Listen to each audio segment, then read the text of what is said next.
ಪ್ರಿಯ ವೀಕ್ಷಕರೇ ನಮಸ್ಕಾರ. ನಾನು ನಿಮ್ಮ ಉಮೇಶ್. ಲೋಕಸಭಾ ಚುನಾವಣೆಯ ಫಲಿತಾಂಶ ಬಂದಿದೆ. ಎಲ್ಲೆಲ್ಲೂ ಸೋಲು ಗೆಲುವಿನ ಮಾತುಗಳು. ಕೆಲವು ಕಡೆ ಕಾರ್ಯಕರ್ತರು ಸಂಭ್ರಮಾಚರಣೆ ಮಾಡ್ತಾ ಇದ್ದಾರೆ, ಮತ್ತೆ ಕೆಲವು ಕಡೆ ಸೋಲಿನ ಆತ್ಮವಿಮರ್ಶೆಗಳಾಗ್ತಾ ಇದೆ. ಕ್ಯಾಂಡಿಡೇಟ್ಸ್ ಗಳು ಆತ್ಮವಿಮರ್ಶೆ ಮಾಡ್ಕೊಳ್ತಾ ಇದ್ದಾರೆ. ನರೇಂದ್ರ ಮೋದಿ ಅವರ ಮ್ಯಾಜಿಕ್ ಈ ಬಾರಿ ದೊಡ್ಡ ಮಟ್ಟದಲ್ಲಿ ನಡೆದೇ ಇದ್ರೂ ಅವರಿಗೆ ಬಂದಿರುವಂತಹ ಸಂಖ್ಯೆಗಳು ಅವರನ್ನ ಮತ್ತೆ ಪ್ರಧಾನಿಯ ಪಟ್ಟದಲ್ಲಿ ಕೂರಿಸೋದ್ರಲ್ಲಿ ಯಾವ ಅನುಮಾನವೂ ಇಲ್ಲ. ಒಟ್ಟಾರೆ ಈ ಚುನಾವಣೆಯಲ್ಲಿನ ಸೋಲು ಗೆಲುವಿನ ಸುದ್ದಿಯನ್ನ ನೀವು ಇಡೀ ದಿನ ಇವತ್ತು ನೋಡಿದ್ದೀರಿ. ನಾನು ಅವುಗಳಲ್ಲಿ ಒಂದು 4-5 ಕ್ಯಾಂಡಿಡೇಟ್ಸ್ ಗಳ ಬಗ್ಗೆ ಮಾತ್ರ ಮಾತಾಡ್ತೀನಿ. ಅದು ಈ ದೇಶದ ಜನರಿಗೆ ಅನ್ಸಿರೋದು, ಇವರು ಸೋಲ್ಬಾರ್ದಿತ್ತಪ್ಪ ಅನ್ಸಿರೋದು, ಇವನು ಸೋತದ್ದು ಸರಿ ಹೋಯ್ತಪ್ಪ ಅನ್ಸಿದ್ದು, ಜನ ಇವನನ್ನ ಸೋಲಿಸಿ ಸರಿಯಾಗಿ ಮಾಡಿದ್ರು, ಹೀಗೆಲ್ಲ ಜನಗಳಿಗೆ ಅನ್ಸಿರುತ್ತೆ. ಅದರಲ್ಲಿ ಒಂದಷ್ಟನ್ನ ನಿಮ್ಮ ಮುಂದೆ ಇಡೋ ಪ್ರಯತ್ನ ಮಾಡ್ತೀನಿ. ನೋಡಿ, ಮೊದಲನೆಯದು ತಮಿಳುನಾಡಿನಲ್ಲಿ ಅಣ್ಣಾಮಲೈ ಸೋತಿದ್ದಾರೆ.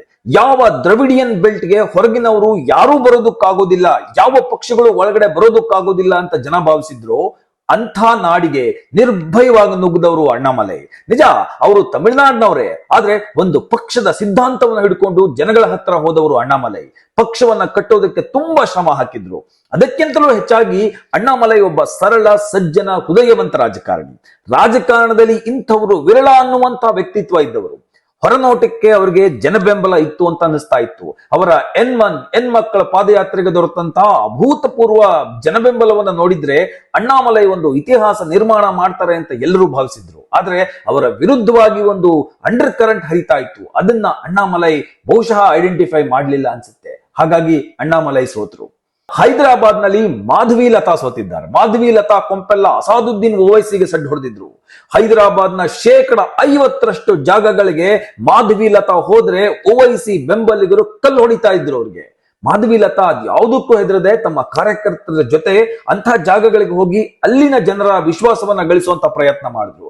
ನಾನು ಹೈದರಾಬಾದ್ ನಲ್ಲಿ ಡೆವಲಪ್ಮೆಂಟ್ಸ್ ಮಾಡ್ತೀನಿ, ಕೇಂದ್ರ ಸರ್ಕಾರದ ಯೋಜನೆಗಳನ್ನ ನಿಮ್ಮ ಮನೆ ಬಾಗಿಲಿಗೆ ತರ್ತೀನಿ ಅನ್ನೋ ಭರವಸೆಯನ್ನ ಕೊಟ್ಟಿದ್ರು. ಆದ್ರೆ ಅಲ್ಲಿನ ಜನ ನಮಗೆ ಡೆವಲಪ್ಮೆಂಟ್ ಬೇಡ, ಓವೈಸಿ ದುರಾಡಳಿತನೇ ಇರ್ಲಿ ಅಂತ ಹೇಳ್ದಂಗಿದೆ. ಹಾಗಾಗಿ ಮಾಧವಿ ಸೋತಿದ್ದಾರೆ. ನೋಡಿ, ಮಾಧವಿ ಲತಾ ಆಗ್ಲಿ ಅಥವಾ ಅಣ್ಣಾಮಲೈ ಆಗ್ಲಿ ಒಂದು ರೀತಿಯ ಸೀಸನ್ಡ್ ಪೊಲಿಟಿಷಿಯನ್ಸ್ ಗಳಲ್ಲ. ಆದ್ರೆ ಇಂಥವರ ಗೆಲುವು ಪ್ರಜಾಪ್ರಭುತ್ವಕ್ಕೆ ಒಂದಷ್ಟು ಶಕ್ತಿಯನ್ನ ತಂದುಕೊಡ್ತಿತ್ತೋ ಏನೋ. ಆದ್ರೆ ಪ್ರಜಾಪ್ರಭುತ್ವದಲ್ಲಿ ಪ್ರಜೆಗಳೇ ಪ್ರಭುಗಳು.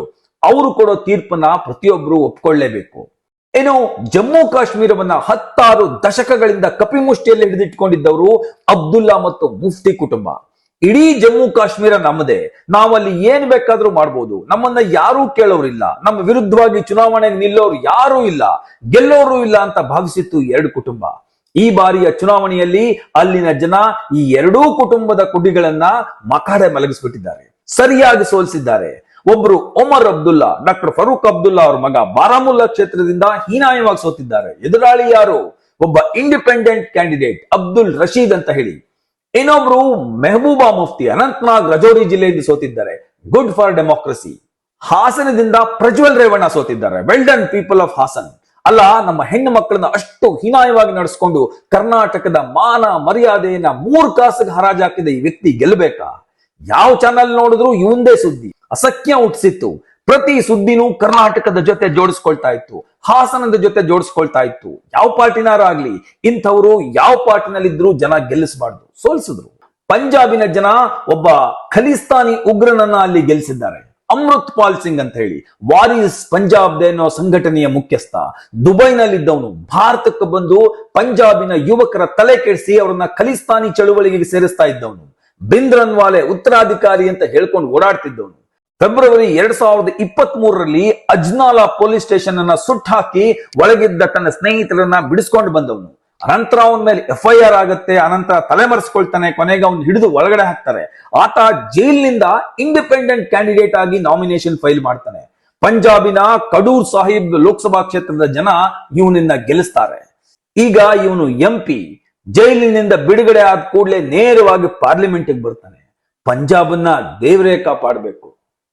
ಪ್ರಿಯ ವೀಕ್ಷಕರೇ, ಇಷ್ಟು ಹೇಳಿ ಇವತ್ತಿನ ಈ ಸಂಚಿಕೆಯನ್ನ ಮುಗಿಸ್ತಾ ಇದ್ದೀನಿ. ನಮ್ಮ ಈ ಸಂಚಿಕೆ ನಿಮಗೆ ಇಷ್ಟ ಆಗಿದ್ರೆ ಲೈಕ್ ಮಾಡಿ, ಫಾಲೋ ಮಾಡಿ, ಶೇರ್ ಮಾಡಿ. ಹಾಗೆ ನಮ್ಮ ಧಾತ್ರಿ ಕ್ರಿಯೇಷನ್ಸ್ ಯೂಟ್ಯೂಬ್ ಚಾನಲ್ಗೆ ಸಬ್ಸ್ಕ್ರೈಬ್ ಮಾಡಿ. ನಮಸ್ಕಾರ.